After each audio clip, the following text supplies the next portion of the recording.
The Incredible Incidences within LaSalle High School is a webcomic that I made in, well, high school. It highlights the adventures of various characters who represent myself and my friends and teachers. I started it in my junior year of high school and would update it at least twice a week, sometimes more or less depending purely on my mood. Now, I like to think that it was a lot like JoJo's Bizarre Adventure, and that I made the story up as I went along and tried to make it as wacky and funny as I possibly could.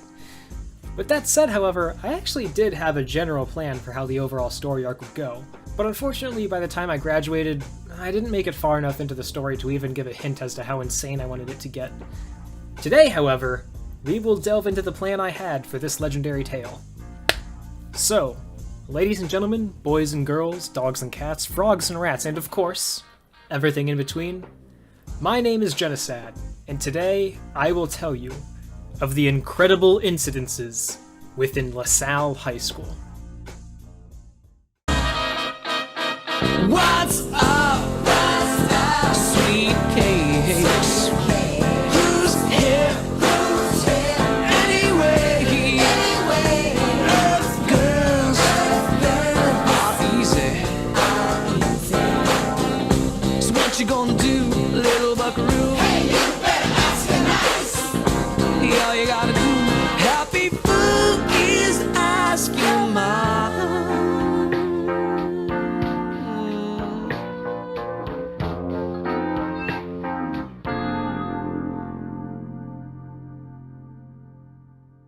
My microphone turned itself into a pickle, Nathan. Funniest shit I've ever seen, let me tell you. Oh, God. Two demons meet in a red room, discussing a way to infiltrate a Catholic high school through a student whose spirit is weak and detached from holiness. This student would be Cæsar.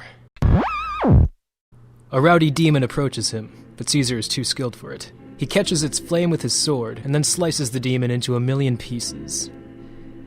Cæsar is then approached by his good friend, John Doe, and Cæsar confides in him that he's failing math. The Incidences places mathematics as a holy magic which carries the presence of God and his angels. Due to this, the mathematics teacher of LaSalle is Archangel Petrol. Yes, that's Archangel rather than Archangel.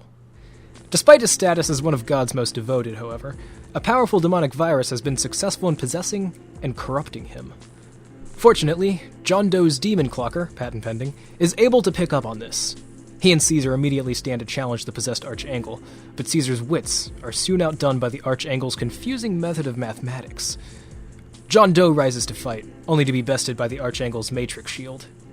He surrenders, but the possessed Archangel refuses to show mercy.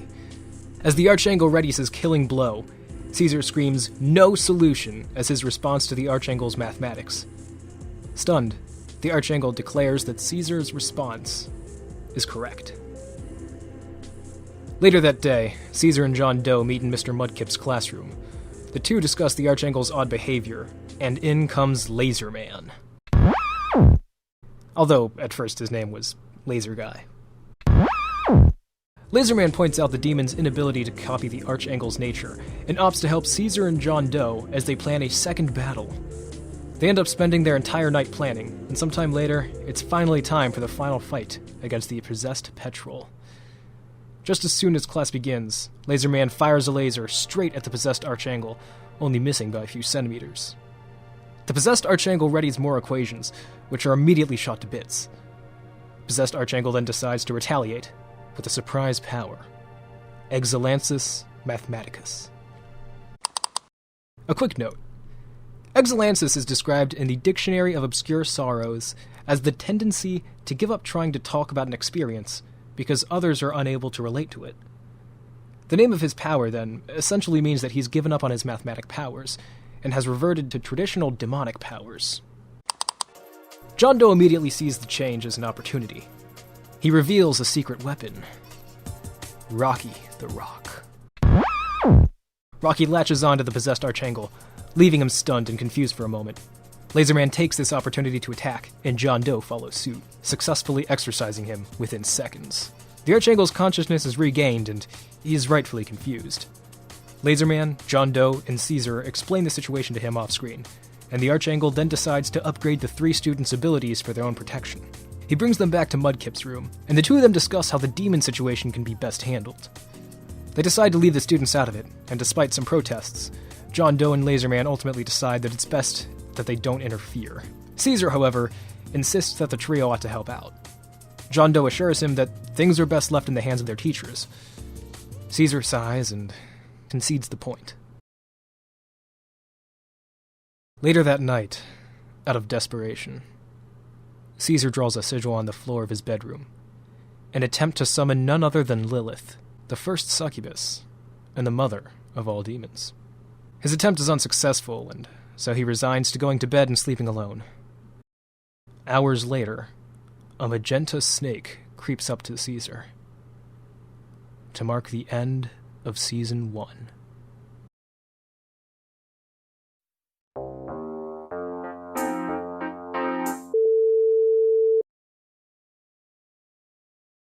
Deep within the night's mystic aura, Martini meditates, sensing an incoming power.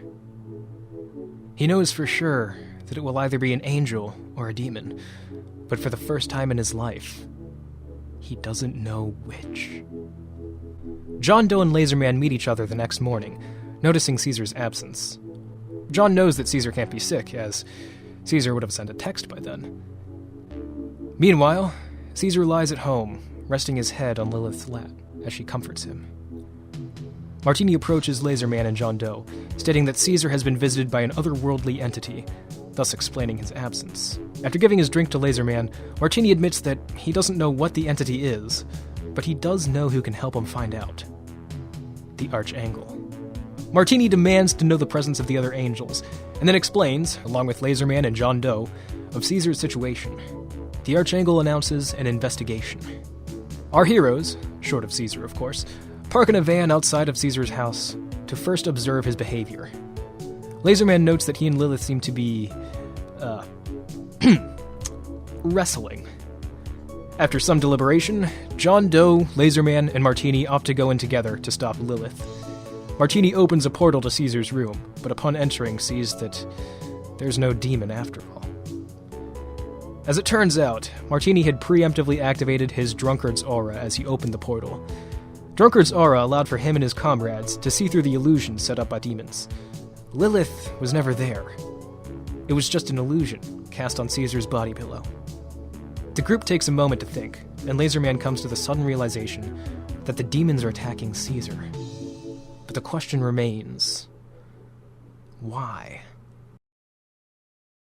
The four students pile into the observation van to regroup. Immediately, plans are made to keep an eye on Cæsar, as he is, after all, what the demons are targeting. The conversation hastens, with other members neglecting Cæsar's attendance. It's not until Cæsar's outburst when the others realize their negligence. Cæsar says that he understands what's at stake, but he doesn't want to be a burden onto any one of them. His teachers both reassure him that he's not a burden at all, and simply needs to get help through his journey. Together, they'll all kick some demon ass. Just then, there's a knock at the door. A bureaucrat appears on behalf of the IRS, and in response, Mudkip dives straight into his hiding spot. The students prepare for another battle, but the bureaucrat reveals himself to be another classmate of theirs, Mr. President. He laughs at being able to fool them and steps into the van. The Archangel asks Mr. President what brings him there, to which Mr. President replies by informing them that the demonic invasion is going far beyond high school grounds. In fact, reports are coming in nationwide, and since the school is where it all started, it's up to the students and the staff to put an end to it. Mr. President gives presidential aid by staffing his glow-in-the-dark CIA agents for assistance, and equipping everyone with eye telephones modified to detect demonic presences. It's unknown exactly how the demons are coming in, but by killing more and more of them, this can later be ascertained. Hey, are you sure this is the right place to be demon hunting? Yeah. That is where Mr. President's eye telephone told you to go. Why do you ask? Just out of curiosity. Cæsar and John Doe both wander Santa's stock image emporium, unsure of where to go. They approach a mall Santa for help, and he agrees to helping his demon masters by killing them both. He reveals himself to be Satanta, a demon who is personally selected by Pride to kick their asses. Cæsar prepares for battle and gets shot twice by Satanta. Cæsar revels in the pain before revealing his own aura, Masochist's Endurance. The more he's hurt, the stronger he becomes. Cæsar rushes and swings at Satanta, who swiftly uses his own handgun to block the attacks. And for whatever reason, he decides he's going to speak through Ebonics now? I don't know. I was really edgy in high school. You haven't seen the worst part of this bit, trust me. Oh god. As a bayonet flips out of Satanta's handgun, he goes right on the offensive. Cæsar tries to parry, but the blade ends up sliding towards his hands. Cæsar struggles, and then all at once... Oh shh!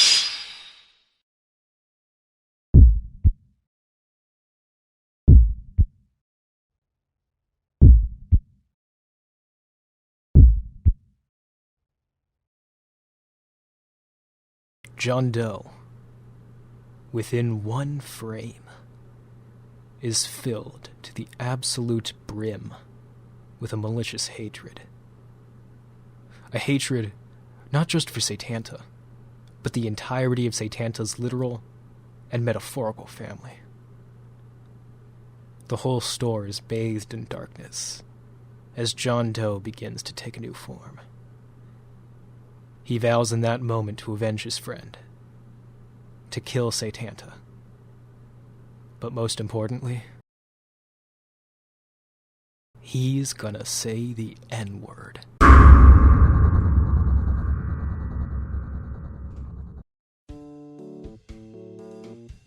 A lesser imp appears at the other end of a portal made by Martini. Laserman charges and fires. 5 demons down after 4 hours of camping. Well, on the bright side, it's easy work for them. Suddenly, Laserman and Martini hear something in the distance. It sounds like someone saying the N-word. No.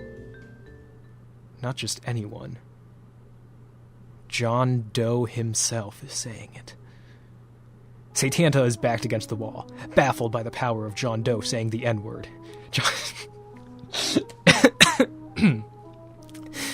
John Doe then reveals his aura, Nature's Rules, aka Rules of Nature. Not only does it diminish any resistances built up against a natural enemy, it also restores the lost power of one's natural enemy. Just a quick note for clarity. By natural enemy, I mean something that would be, or originally was, somebody's weakness. Oh, and yes, I am completely aware of how hilariously racist this is. Like I said, I was really edgy in high school, okay? You'll just have to roll with it, guys. Don't worry, it'll be over soon. Through the power of nature's rules, John Doe resurrects Cæsar, as he is, after all, a natural enemy to demons. Cæsar summons his sword, and the two promptly fuck Satanta up. In doing so, they show him the Rules of nature!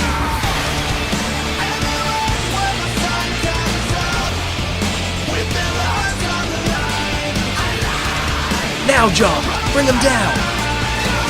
To show you the power of nature's rules, he shot this demon in half!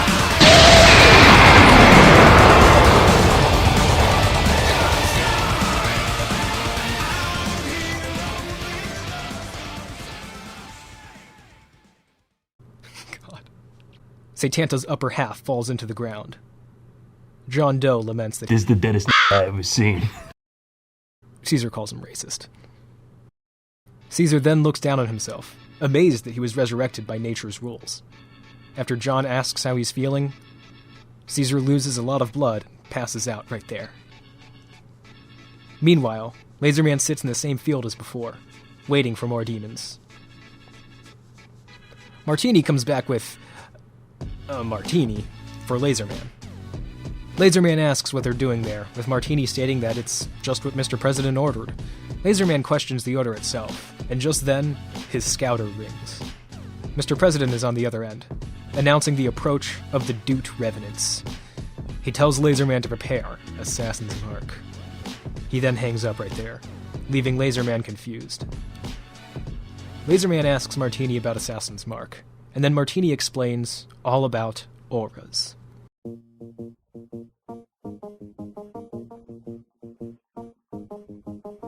Everyone has an aura.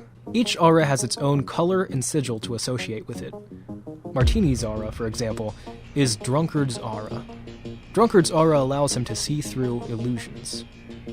Cæsar's aura, Masochist's endurance, makes him more powerful whenever he's hit. And then John Doe's aura, Nature's rules, eliminates all immunities, in addition to restoring the powers of natural enemies against which somebody might have built up a resistance. Of course, this also means that Laserman has his own aura, Assassin's Mark. He doesn't know what it does. But it should be remembered that Laserman will know what his aura is once it comes to him.